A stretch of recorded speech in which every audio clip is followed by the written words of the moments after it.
respeitem a Deus, e respeitem a nós, e respeitem a igreja. Não tenham relação física, nem com esse negócio que o pessoal diz hoje, se for ter, tenha com camisinha. É pecado do mesmo jeito, né? Então, eu sempre dizia, sempre falava, nunca deixei meus filhos dormirem na casa da namorada, nem a namorada dormir na nossa casa, nunca deixei. Chegou casos até de ligarem, olha, até pode dormir aqui? Não, não pode. Não, é que ficou mais tarde. Não, não tem problema, eu vou buscar, né? Então, você só tem que vigiar.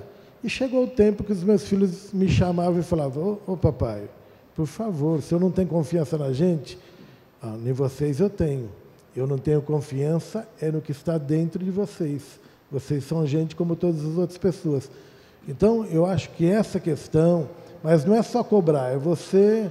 Aqui na igreja, a gente mantém uma aparência, porque a gente lida com 1.000, 1.500 pessoas aqui, e se a gente fizer o que a gente faz em casa, as pessoas não vão nos respeitar. Mas em casa a gente se abraça, estou falando com os meus filhos, a gente se abraça, a gente beija, a gente... Tá? Então, ao mesmo tempo que você pega, você tem que ter carinho, você tem que ter conversa, você tem que ter papo, né? Então, nós sempre cobramos, tanto eu como elas, nós sempre cobramos isso numa boa. E, graças a Deus, eles nos honraram. E eu tenho certeza, convicção que eles nos honraram. E eu tenho prova disso aí. Então, é possível? É possível, mas é caso específico, né, Marcelo?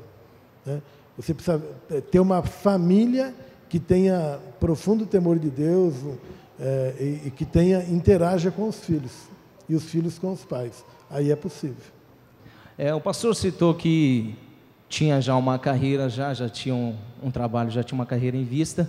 E para o pastor, em relação a que entrou no ministério, para uma pessoa entrar no ministério, você acha que ela tem que ter vocação ou tem que ter chamado? E qual que foi a atitude do casal a ter acontecer isso na vida de vocês, por já ter uma carreira, já uma formação já na vida de vocês?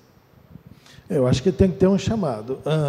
Todos nós, crentes, temos uma vocação. A nossa vocação é servir a Deus. Você pode ter uma profissão, seja ela pedreiro, seja ela eletricista, engenheiro, médico, né? Não importa. Você tem uma profissão. A vocação de todo ser humano que aceita Jesus é servir a Deus. O chamado é diferente, né? Nós tivemos um chamado...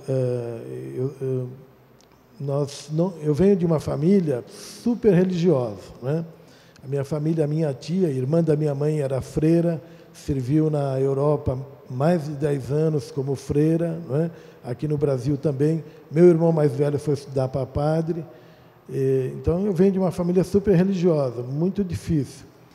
Mas quando nós namoramos pouco tempo assim fora, era namorinho de final de semana, assim, meia hora, 40 minutos, mas parece que Deus ia nos cercando. Então, por exemplo, marcamos um dia para ir na matinê. Chegamos na matinê, lá em São Paulo, escondido, durante o dia, não podia sair à noite, né? Não era matinê, era a campanha do grão da mostarda, né? Evangelista, o grão da mostarda. Então, uns missionários americanos já pegou a gente, colocou lá na frente, e eu falei para elas, não dá nem para sair agora daqui, né, tal. Então, foi assim, a gente ia num outro lugar, tinha lá um circo armado, e o pessoal pregando a palavra de Deus. Naquele tempo, os americanos faziam muito isso, né?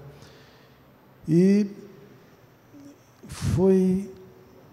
A família da Elza, todas as irmãs da Dona Inês morreram de problema de câncer na cabeça, né? Quando nós nos conhecemos, a mãe dela tinha esse problema. E ela já apresentava, com 13 anos, já apresentava fortes dores de cabeça que depois a gente sabia que era aquilo lá. Mas com a gente indo, depois a gente começou a ir em igrejas. Naquele tempo era muito difícil. Naquele tempo o crente usava chapéu, tinha que ter bigode e tal. Era meio complicado. Mas a gente começou a ir na igreja escondido, né? Mesmo de dia e tal. E aí um dia ela tendo aquelas fortes dores de cabeça, eu não sabia orar, né? E eu no meio da rua, e ela chorava de dor de cabeça. Aí eu pus as mãos na cabeça dela e falei, ô Deus dos crentes. Eu não conhecia ainda, né? Eu já era convertido e não sabia, né? Tira essa dor de cabeça dela. Passou várias semanas, E ela nunca mais se queixou, e eu disse, e aquela dor de cabeça sua? Ela falou, nossa, esqueci, o Deus dos crentes cura mesmo, né? Então, aí ela falou, nossa, funciona, então vamos orar para minha mãe. Mas como vamos orar para sua mãe, se a sua mãe nem sabe que a gente namora, né? Mas chegou uma oportunidade lá, oramos, ela também foi curada, né? Mas quando eu tinha 8 anos, morava numa fazenda, eu já tive a primeira experiência, né? Uma bola de fogo enorme, nós morávamos na casa grande da fazenda, e estava uma chuva muito grande, nós éramos em 7 irmãos, mais os pais, e abaixo de mim só tem um, os outros todos mais velhos. Aquela bola de fogo entrou naquela tempestade, entrou dentro de casa, todo mundo sentado lá no rabo do fogão a lenha, comendo, era costume do interior, comendo. Ninguém viu aquela bola de fogo, mas eu vi aquela bola de fogo, ficou uma meia hora passeando dentro de casa, né? Eu sabia, com 8 anos, eu sabia que não podia tocar, não podia pegar, mas eu achava lindo. Até falei para os outros, olha que bola de fogo, olha, e era uma bola enorme de fogo, e passeava, né? E ninguém via, né? E os meus irmãos falaram para os meus pais, eu acho que o Toninho está ficando louco, ele está vendo tanta coisa, né? Então, e foi assim, né? Eu acho que o meu chamado começou ali, eu não percebi. Mais tarde, eu trabalhava numa empresa, 10 anos, dava cursos, eu estava em Belém do Pará, dando um curso no Senai, a empresa mandou um fax, eu saí de Belém do Pará, fui para Manaus, dar um curso na Coca-Cola, fiquei quase um mês fora, e na volta dessa viagem eu pedi para Deus, né? Deus, se o Senhor tem alguma coisa para mim, não quero ficar mais nessa vida. E eu já dirigia a igreja, né? E a mentira dessa empresa, eu trabalhava na empresa há 10 anos, né? Hoje, no porte de hoje, eu ganhava mais ou menos uns 25 salários mínimos. Eu trabalhava com pessoas que tinham, a maioria tinha nível superior, né? E eu não tinha, né? Mas o meu salário era maior do que o deles, né? E eu pedi, por isso que não peça de qualquer maneira, eu pedi, se o senhor é Deus mesmo e tem alguma coisa, em 15 dias me tira dessa empresa e me leva para outra para ganhar metade. A batata, 15 dias depois eu estava fora daquela empresa, no avião eu fiz essa oração, né? E fui para outra empresa. E assim que eu fui demitido, aí eu tive um sonho, né? O nosso telefone ficava na sala, nós não tínhamos telefone no quarto, o telefone tocou 2 vezes, né? Eu olhei no relógio, era 3 horas da manhã, e aí Deus falou meu nome, me chamou de Toninho, né? Sou eu, Jesus, falou 2 vezes, eu sentei na cama, atendi o telefone, quando a ligação caiu, eu coloquei o telefone, era tudo real, mas não existia, o meu telefone não ficava lá, né? E mudou, foi assim. Então, eu fui vendo a mão de Deus aí, né? Então, foram fatos que aconteceram assim na minha vida, né? Mas eu acho que o chamado já foi lá atrás, com 8 anos de idade, né? Mas aí foi se intensificando ao ponto de eu sair da empresa sem me aposentar. Eu saí sem me aposentar. Chegou num tempo, a minha formação teológica é tradicional, mas chegou num tempo que eu estava no trabalho, eu estava conversando com uma pessoa, né, no escritório, e de repente eu começava a falar em línguas. E a pessoa dizia, mas o que você está falando aí?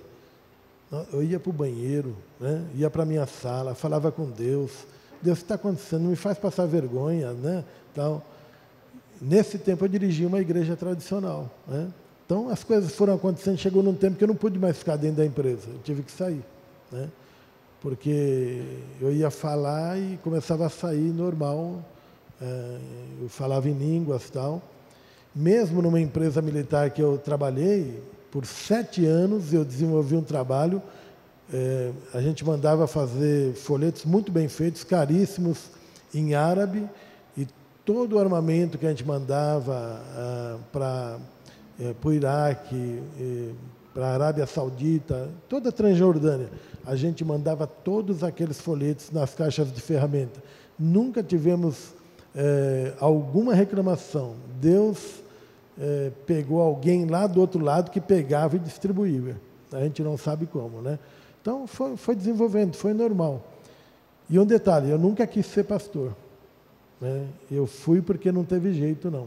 E todas as vezes que eu tentei largar, todas as vezes que eu pensei em fazer outra coisa, eu tive que voltar atrás e pedir perdão a Deus, porque a coisa dava tudo ao contrário, alguém na família enfermava e assim por diante, né? Então, o chamado, a vocação, eu acho que é para todo crente. A nossa vocação é servir a Deus, né? O chamado é algo específico, é diferente.